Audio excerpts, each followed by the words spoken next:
Good morning दोस्तों। अभी हम हैं उत्तरकाशी के एक हिडन विलेज जिसका नाम है सांकरी। यहाँ पे रात में बहुत ज़्यादा स्नोफॉल हुआ है, तो उसके लिए बहुत ज़्यादा हमें चैलेंजेस महसूस करने पड़ रहे हैं। सबसे बड़ी प्रॉब्लम है यहाँ पे पावर का इशू। यहाँ पे लाइट बिल्कुल भी नहीं है, और पानी का इशू। पानी का तो इतना बड़ा इशू है कि जितने भी पाइप थे सारे जम चुके हैं।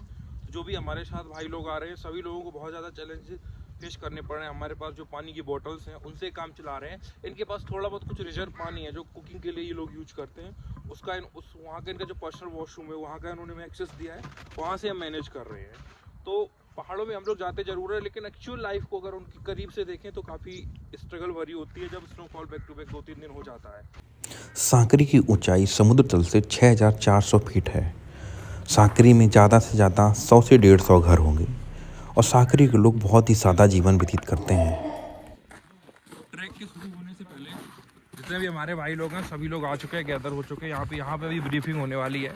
और ब्रीफिंग में जो भी चीज़ें वो बताएंगे, हमें प्रिकॉशंस रखने हैं, क्या क्या चीज़ें कैरी करनी है, कितना लोड हम कैरी कर सकते हैं, उस चीज़ के बारे में हमें बताएंगे। तो आप लोग बने रहिए हमारे साथ और हमारे चैनल को सब्सक्राइब कर दीजिए, जिससे आपको बैक टू बैक व्यू मिलने वाले हैं और ब्लॉग मिलने वाले हैं। अभी हम like within half 1.5 hour में हम लोग ऊपर जाने वाले हैं। ऊपर बहुत ज़्यादा स्नोफॉल हो रखी है, तो आप लोग हमारे ब्लॉग को बिल्कुल मिस ना करें, ज़रूर देखें, आपको सब कुछ डिटेल में मिलने वाला है। भाई हम लोग उठे थे जल्दी ना कि हम सनराइज़ देखेंगे, क्योंकि स्नोफॉल हो चुकी, मौसम थोड़ा साफ लग रहा था, सनराइज़ का अलग ही मज़ा आएगा, धूप चमकती दिखेगी। बट ऐसा कुछ नहीं है भाई, जिसका तस है 9 बज चुके हैं लमसम और कोई सनराइज़ नहीं है। हमारे सारे भाई लोग भी वेट कर रहे हैं सन का। भाई अभी हमें सांकरी बेस कैंप में और यहाँ से जा रहे हैं हम केदारकांठा बेस कैंप में, तो आप लोग बने रहिए हमारे साथ। भाई देखिए ये सांकरी टाउन है, ये वहाँ का छोटा मार्केट है और यहाँ पे कोई भी घर से बाहर नहीं निकला हुआ है अभी, क्योंकि 8 बज चुके हैं। एक ही छोटी सी शॉप खुली है। मेरे को कुछ गोगल वगैरह लेने हैं, तो भाई के पास जाते हैं और कुछ ख़रीदते हैं। सारे लोग सो रहे हैं। भाई यार चश्मा चाहिए यार।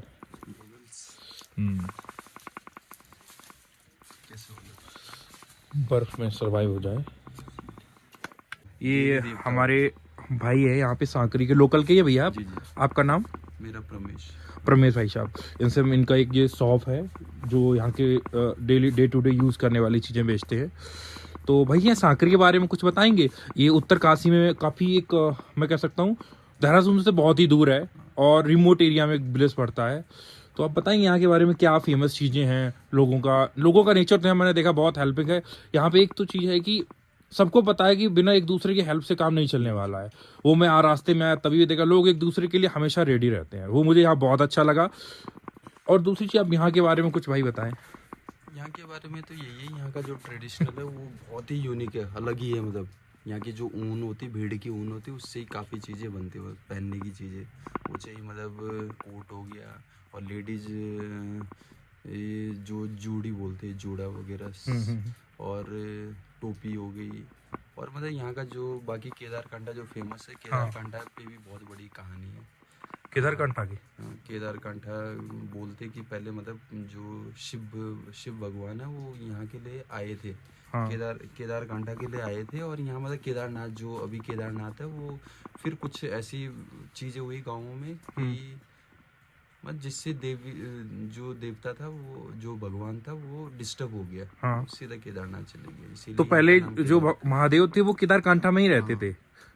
यहाँ का नाम पहले केदारकांठा इसीलिए पड़ा क्योंकि भोलेनाथ थे, वो सीधे केदारनाथ चले गए। तो ऐसा क्या हुआ था जिस वजह से चले? ऐसा कुछ पता नहीं है अभी, मतलब लोगों से वो रोस्ट हो गए। हाँ, रोस्ट में थोड़ा उनको हल्ला गुल्ला सुनाई दिया, जो बोलते मतलब गाय की आवाज़ हो गई, गाँव पड़ोस में ही है ना, उस चक्कर से बोलते कि सीधा केदारनाथ चले गए। इसलिए वहीं शिवलिंग की स्थापना हुई और यहाँ का नाम केदारकांठा। यहाँ भी शिवलिंग है ऊपर। हाँ, ऊपर शिवलिंग है समिट पे, मैंने देखा हुआ है। पर जो भगवान थे वो यहाँ से चले गए। सांकरी गांव एक वाइल्ड लाइफ सेंचुरी के अंदर बसा हुआ है और सांकरी गांव टूस नदी के किनारे बसा हुआ है।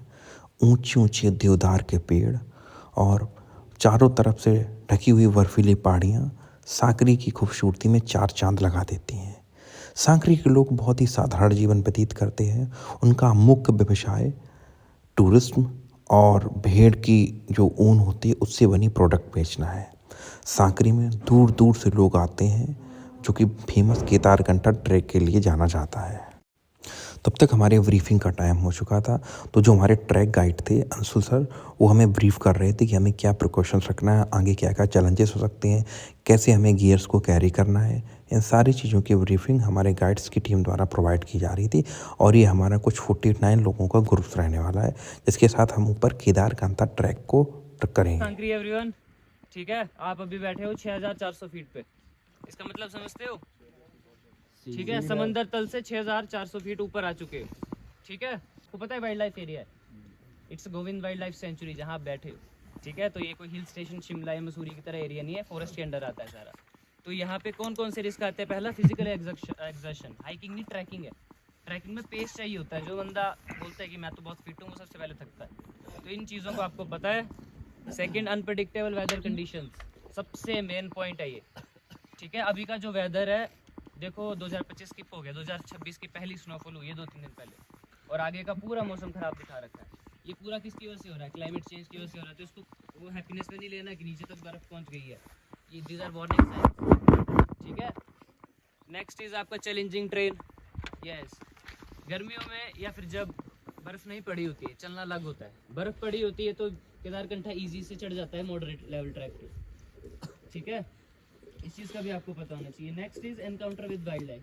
अब कुछ वाइल्ड लाइफ मिल सकती है, जैसे मेरे साथ जो आ रहे थे, कायोटी उतरा था एक जंगल से जंप मार के। ये पूरा वाइल्ड लाइफ एरिया है। ठीक है, इन चीज़ों का आपको क्लियर है। Second point is physical fitness, कि आप क्लेम कर रहे हो आप फिजिकली फिट हो या एटलीस्ट प्रिपेयर करके आए हो।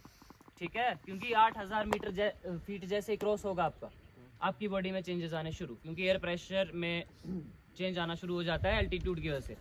ऑक्सीजन की बात करोगे तो वो 15-14 हज़ार फीट के बाद आता है, ऑक्सीजन की बात कोई नहीं करेगा। ठीक है, बहुत पेड़ है यहाँ पे। भाई ब्रीफिंग तो हो गई हमारी, अब हम जा रहे हैं अपने गियर्स कलेक्ट करेंगे, और गियर्स कलेक्ट करने के बाद ब्रेकफास्ट वगैरह करेंगे, उसके बाद निकलेंगे ट्रैक के लिए। तो ब्रीफिंग तो कितनी ख़तरनाक थी आप लोग देख सकते हैं वीडियो में।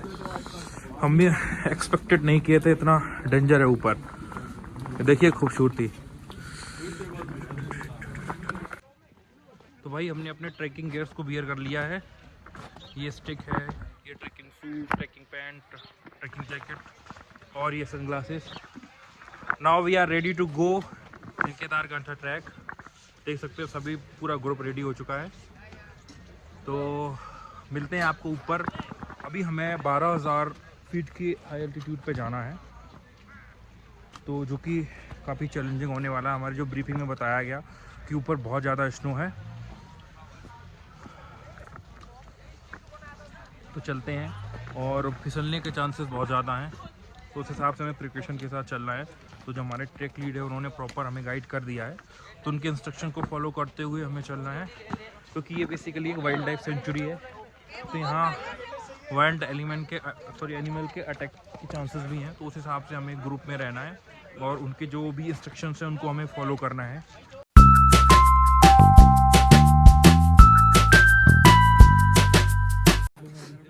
ये अपने भाई लोग हैं, देखो नाश्ता कर रहे हैं। हेलो भाई। भाई हम भी हैं। अरे बिल्कुल भाई, चाय पी रहे हैं, और ऊपर बढ़िया सनलाइट, नीचे बर्फ, आलू के पराठे, और ये क्या सब्जी? आलू भी है, आलू की सब्जी, और गर्मा गर्म चाय। हाँ वो तो है ही। चाय पियो। बिल्कुल भाई। ठंड से गांड फटी पड़ी है। ये ग्रिप नहीं है।